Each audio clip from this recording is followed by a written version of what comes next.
way more flexible than I was expecting it to be. Like, look. Yeah. This is 2x10. And it just goes like a snake. But damn, this is big. Okay. So now, I won't be able to go through there because I have the airline.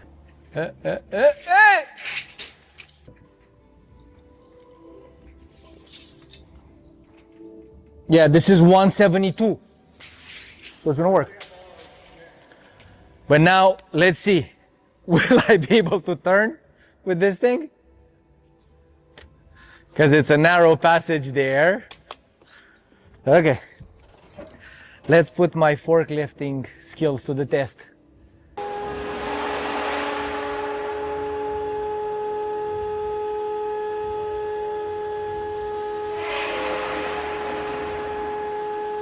If lifting on the job were an Olympic sport, Sergio would get the gold medal. I'll go over your drone.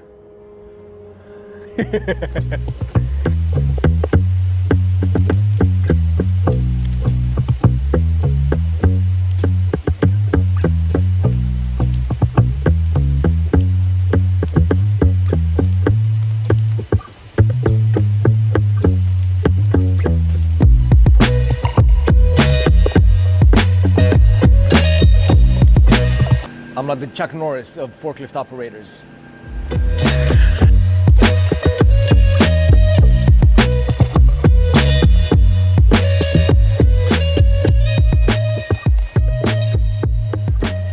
Okay, so yeah, we started with the first one, and this is the test pod, let's call it.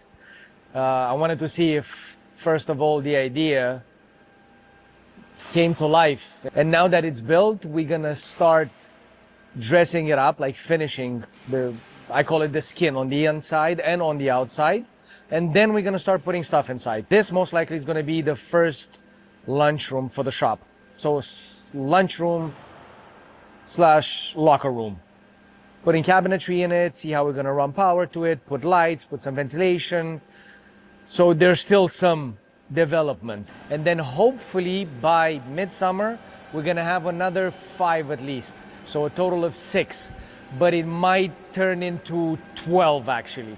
The idea behind this is to have a structure somewhat mobile that could be moved anywhere, either on a surface or in a shop or on a piece of land. And it could independently hold or different functions. We're also, I believe, going to add a second one on top and somewhat structure them to where we pile them on top of the other and pray that they hold. But I mean, we wanted to create a space in which we could display cabinetry in a more unique way. Not just a random drywall and like 2x4 wall or a metal stud wall with drywall. Sergio had a vision about turning our showroom into a wow factor, basically. Because ultimately a showroom for custom cabinetry is not where you go and pick the item to go home with it. That's mass production. A showroom for custom cabinetry has to demonstrate craftsmanship ability, pushing everything to the extremes. So that's what we're trying to achieve with the pods. And then all the cabinetry elements that are going to go inside the pods to furnish them properly. So that's it.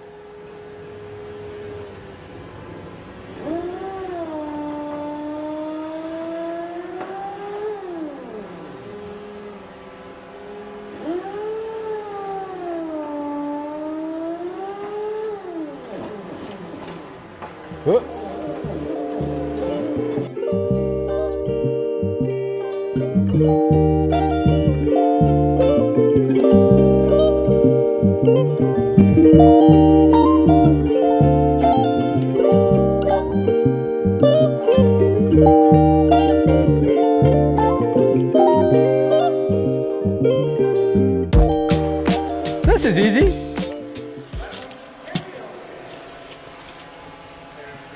No, and it's heavy. 1 more inch. That's what she said.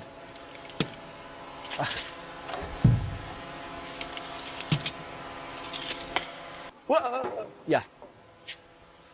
Maybe even closer to the middle, like here. Right? One there, one here. Just screw it at the top and it should hold it until we bring the second one.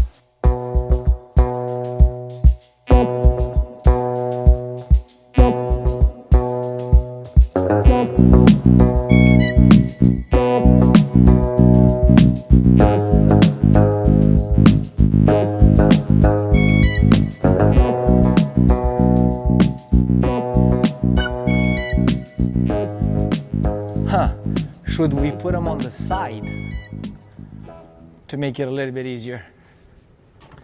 Because from the top, you can drop it into the cutout. We could also put two at the bottom just for support, but we're just gonna have to remove them every time. I'll go with the ladder there, no? And if you wouldn't mind, Guillermo, or Max, if you mind holding this, I'll put the ladder in place and we'll see if I can somehow squeeze it in. Let me see if I can push it forward a little bit. You're gonna go? No.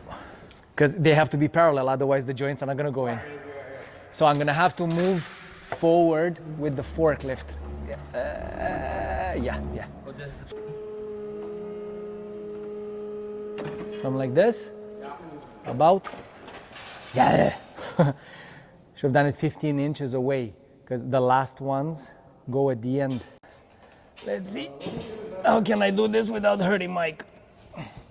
I don't want to hurt his feelings or his nose.